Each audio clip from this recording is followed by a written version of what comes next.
That is so much more than, well, thank you. Oh, yes, thank you. This is, oh my God. I'll take that. Thank you.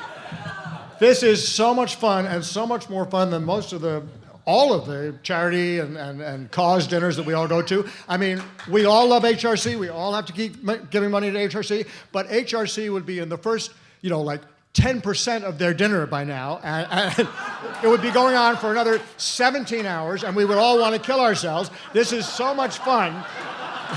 This is so much fun.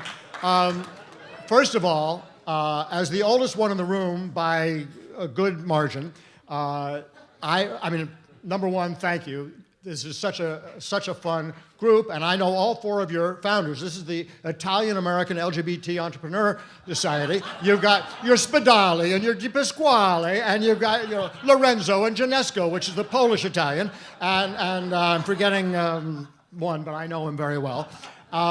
So I know all four of your founders, and here you are with 15,000 members 6 years later. It's amazing. So number one, thank you. It's fun, and entrepreneurs are the best because you shape the future, and you take the risks, and you have the creativity, and you work harder than anybody, and so this is a fun place to be. But what I want to do with my remaining 36 seconds, which is shorter than your introduction, so I'm going to take 1 extra minute. I just want to kind of enjoy with you and point out what you all know how far we've come, but I know it better because as the oldest one in the room, it was even different. I mean, you know it, but I know it even more in my bones. When I was 10, from age 10 to 22, for 12 years, which is a long time when you're 10. 12 years is a long time. Now, 12 years is like, oh, yeah, I've been treasurer of the DNC for 17 years. It was like yesterday. 12 years is a long time when you're 10. I had this horrible secret. I was supposed to be the best little boy in the world, and I was the worst thing you could possibly be. And I just knew my father thought this about people like me, and everybody thought it about people like me. And when I was in college, I thought I was the only one. I knew statistically there had to be other people like me, like there has to be life in the universe besides us, but it's not really going to be helpful in any way because we're never going to see those people, and I was never going to meet anybody else like me because they would be trying as hard as I was to have no one ever know. Not a psychiatrist, not a parent, not a friend. Nobody would ever know. There was one older guy in my dorm who was a resident tutor who I realized was looking at the same guys I was looking at. And I realized, oh my God, there is somebody else. Why does it have to be him? He's like 26 or something. That's so old. Yeah, anyway. Hi, James. So it was really, I mean, it's funny now, but it was so lonely, and it was so painful, and it was, it was really pretty tough. And then, cut to January 20th. I'm going to cover a lot of ground here because I have now minus 40 seconds remaining. Cut to January 20th, 2013.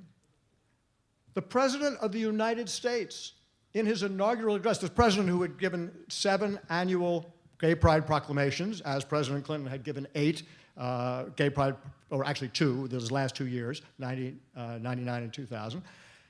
8, he had given gay pride proclamations, included us in every state of the union, and in the second inaugural address, he is saying that our journey is not complete until all of our gay brothers and sisters are treated equally under the law.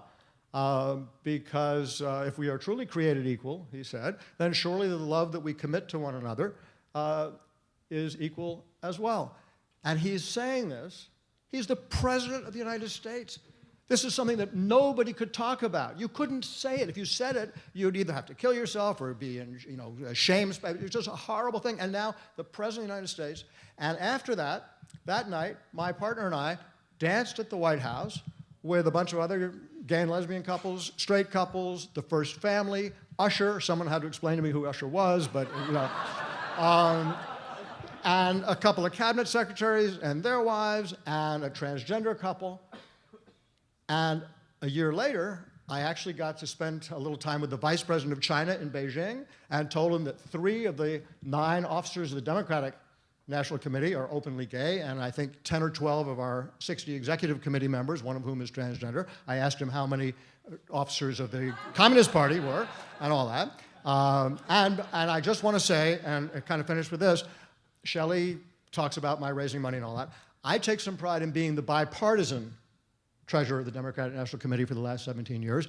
I eagerly solicit help from Eisenhower Republicans and Rockefeller Republicans and Teddy Roosevelt Republicans and Lincoln Republicans and Bloomberg Republicans. And so in this China trip, I brought with me, as I have brought tonight, at my own expense, with my own frequent flyer miles, all the current and former openly LGBT officers and executive committee members of the Republican National Committee. They are all with me here on stage at my own expense.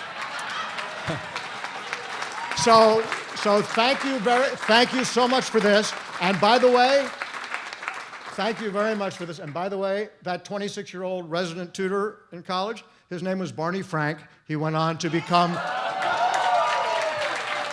So we've come a long way, baby. I was in his wedding, presided over by the governor of the Commonwealth of Massachusetts, attended by your own Nancy Pelosi and John Kerry and stuff. We have a ways to go. You're all part of getting us there. But what an astonishing time to be alive. Thank you for this.